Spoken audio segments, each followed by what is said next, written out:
gusto de tener en los estudios virtuales de Fogone en Radio Gráfica FM 89.3 y la radio frecuencia 808 de Salinas, al que fue 2 veces decano de la Facultad de Arquitectura, director de Arquitectura de la Nación y también fue colaborador estrecho de Mariano Arana en la Intendencia de Montevideo cuando Mariano fue intendente.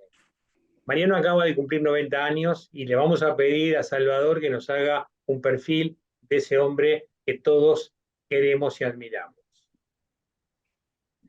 Qué difícil, ¿no?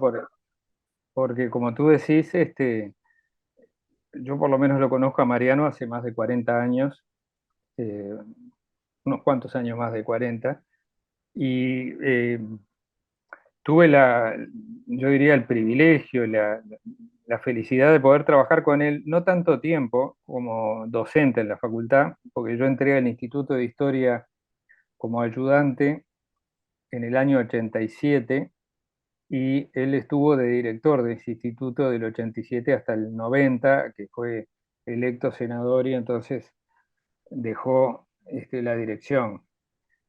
Pero después colaboré con él a partir del año 95 como su asesor en la Intendencia de Montevideo, y la verdad que fue un periodo de mucha intensidad de trabajo y de mucha satisfacción, ¿no? Más allá este, de los conflictos y las dificultades que cualquier gestión de gobierno tiene.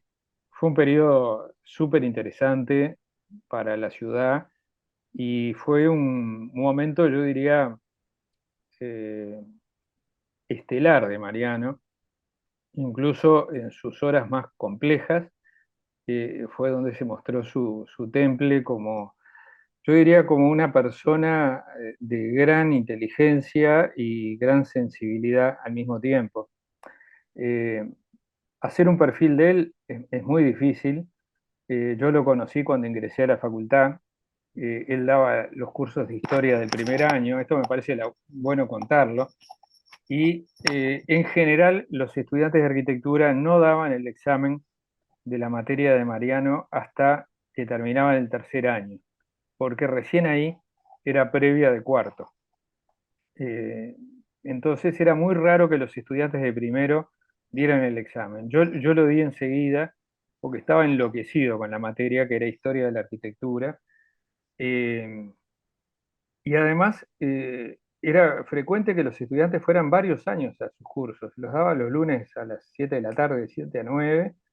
Este, y era tan contagioso el entusiasmo que él mostraba que prácticamente con una vara que golpeaba en el piso y hacía pasar las imágenes que en aquel momento eran diapositivas de marco de cartón, ¿no? Que él mismo sacaba, y hablaba de la arquitectura de los siglos XIX y XX, ¿no? Esa era su materia, ¿no? Uno entraba a la facultad y enseguida se sumergía en la arquitectura de la revolución industrial en adelante hasta nuestros días, ¿no? Y ahí entraba todo, desde los problemas de la vivienda en la ciudad industrial, las propuestas de los socialistas utópicos, las propuestas de la ciudad jardín, luego las vanguardias del siglo XX, la reconstrucción de posguerra y las vanguardias de los años 50, 60, 70, hasta prácticamente el día anterior al día de la clase. O sea que Mariano estaba siempre atento a lo que pasaba. Esa es una faceta poco conocida, la conocemos quienes estudiamos arquitectura, quienes fuimos sus alumnos. Y bueno, Mariano está mucho más asociado a la conservación del patrimonio. Y él siempre se sintió un poco este, como que eso lo limitaba, porque en charlas que hemos tenido, él dice, bueno, pero si a mí lo que me interesa es el urbanismo y la arquitectura contemporánea, ¿no? Y a él lo encasillaban como la protección de lo que era más antiguo, ¿no? Sobre todo porque en plena dictadura, ya habiendo salido de la universidad, él se embanderó con la defensa del patrimonio como una manera de resistencia cultural también, ¿no? Ahí fue cuando empezó con los audiovisuales, con el famoso audiovisual Una ciudad sin memoria, y empezó a ser conocido fuera del mundo de la arquitectura.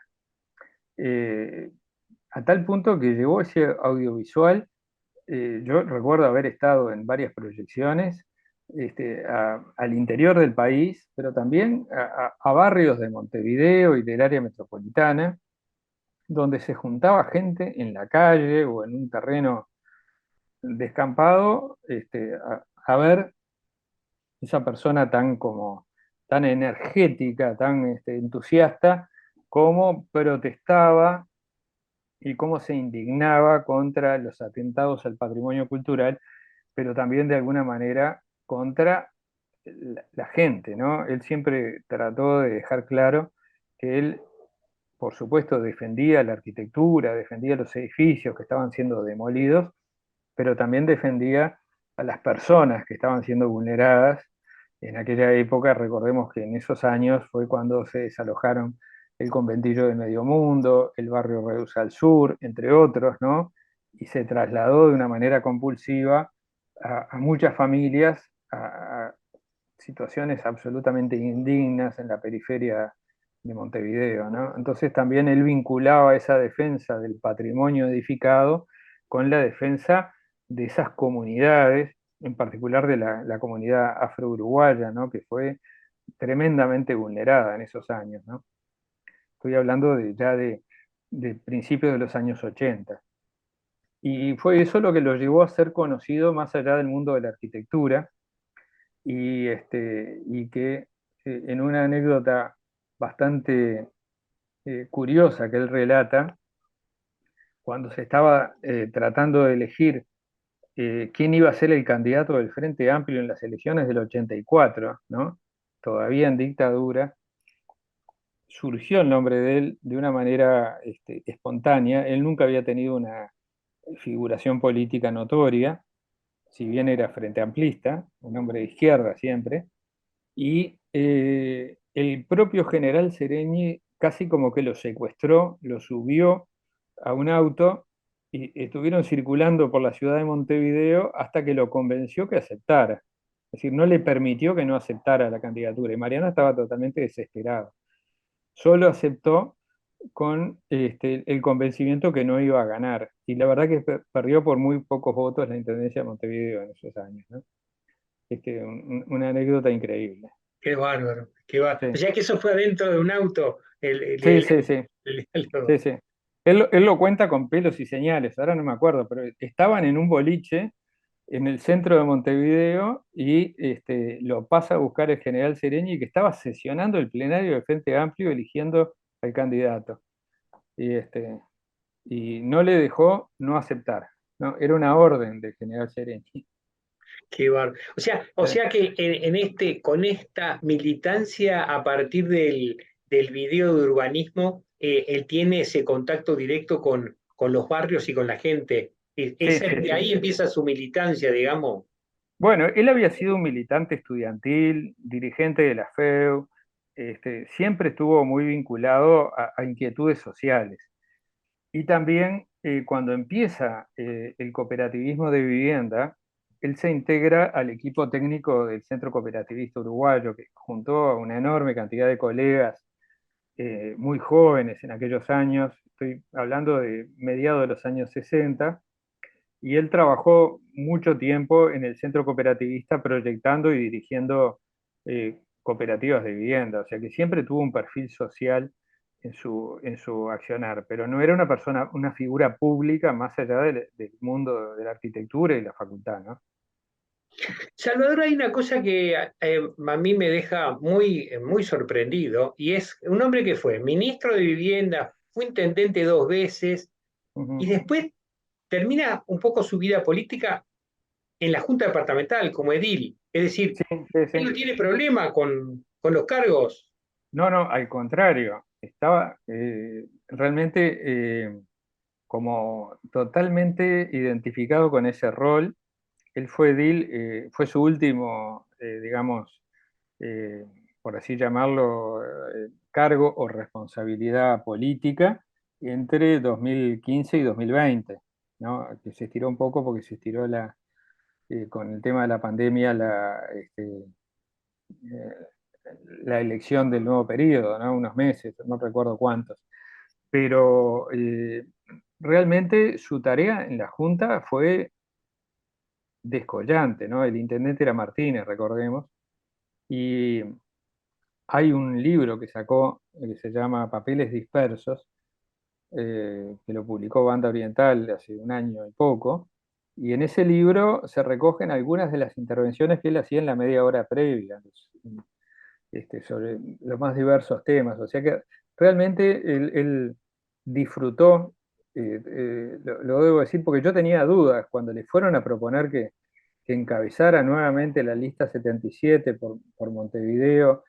Él tenía unas dudas muy grandes, ¿no? Y yo no quise ser parte de esa decisión. Es decir, bueno, dije, está, esto que lo decida Mariano solo y que él vea eh, dónde se siente más cómodo. Y la verdad que yo creo que fue una ganancia para la Junta Departamental, eso lo dicen los colegas que trabajaron con él, ediles de todos los partidos políticos, porque también ediles blancos y colorados lo manifestaban, pero creo que él realmente disfrutó mucho y aportó mucho en ese último periodo desde un lugar diferente, ¿no? Ya no de un cargo ejecutivo, ¿no? Sino un cargo donde, bueno, hay que producir legislación, pero también es un cargo de contralor, de acompañamiento, de la gestión, y lo hizo con gran compromiso, como todas las cosas que hace, ¿no? Eh, Tú estuviste con él un par de años como asesorándolo, ¿no? En la No, intendencia. no, estuve, de los 10 años que estuve casi 8 años, o sea que Ah, ocho fue, años. Ah, sí, sí, sí, sí. que, Y puedo decir que fue un periodo yo diría, de gran despliegue de la intendencia en términos urbanísticos, ¿no? contame algunas, por ejemplo, de ese Y periodo. bueno, veníamos de un periodo anterior también muy importante para la intendencia y para el gobierno departamental, que había sido el gobierno que encabezó Tabaré Vázquez, ¿no? En ese gobierno yo estuve un año y medio en la dirección de planeamiento urbano y bueno, fue una especie como de momento fundacional de una época nueva. Pero cuando llega Mariano, le agrega esa impronta que creo que fue también, él siempre se quita su protagonismo y dice que bueno, que era como la obra de un equipo, ¿no? Y yo creo que la verdad que tiene razón en muchos sentidos, pero los equipos también tienen que ver con, primero, quién los recluta, ¿no? Cómo se forma un equipo. Yo con eso aprendí mucho de Mariano, a quién elegir, a quiénes elegir, cómo ubicarlos en diferentes roles, y luego hay que liderarlos, ¿no? Y él supo hacer esas cosas, ¿no?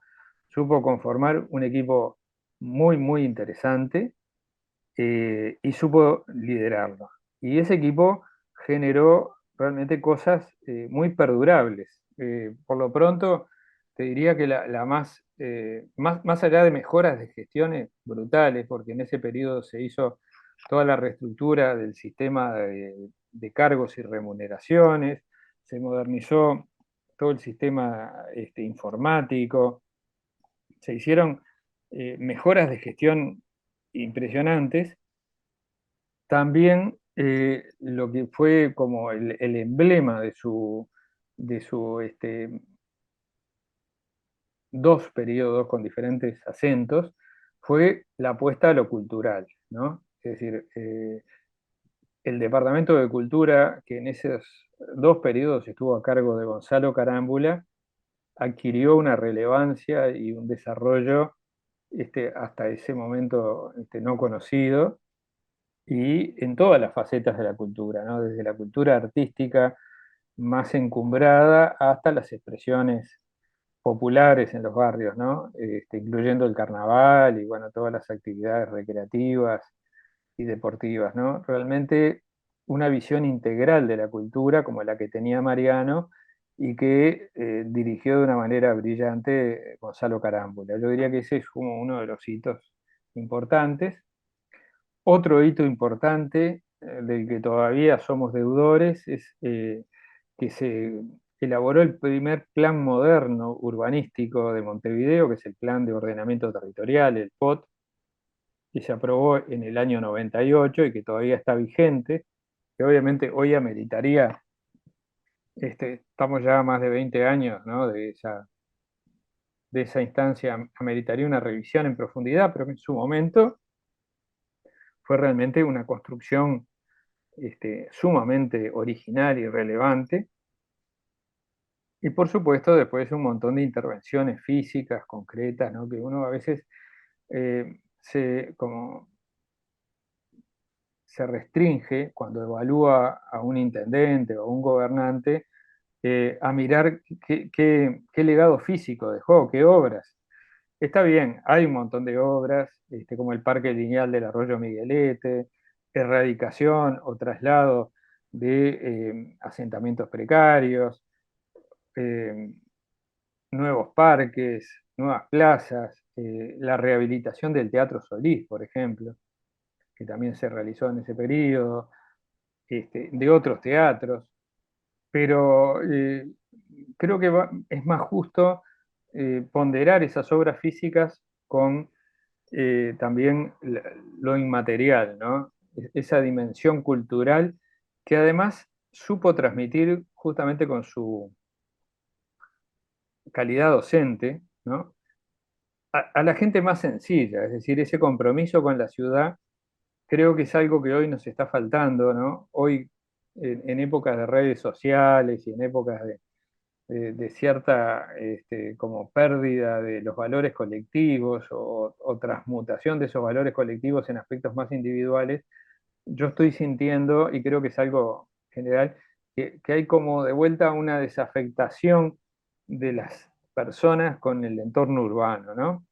En aquel momento yo creo que el mensaje de Mariano, que además recorría permanentemente los barrios, participaba en asambleas, en reuniones, ¿no?, en actividades, transmitía justamente una especie de flujo de compromiso de todas y todos con la ciudad, ¿no? Y creo que eso también es un valor importante. Definitivamente, Ujú. definitivamente. Salvador Esqueloto, te agradezco muchísimo este diálogo y recordar a este amigo que tanto nos Que, deja. y que todavía tiene mucho para dar, porque sigue escribiendo, sigue haciendo aportes desde lo cultural, participa en varias fundaciones, o sea que realmente es un ejemplo a seguir, que a sus 90 años tenga esta energía. Una Así que te maravilla. agradezco la oportunidad que me diste de hacer esta pequeña, como, no sé cómo llamarlo, reseña. Un gustazo, Salvador. Un abrazo Bueno, y un gusto a gracias. ti, saludos, hasta Chao, luego. querido.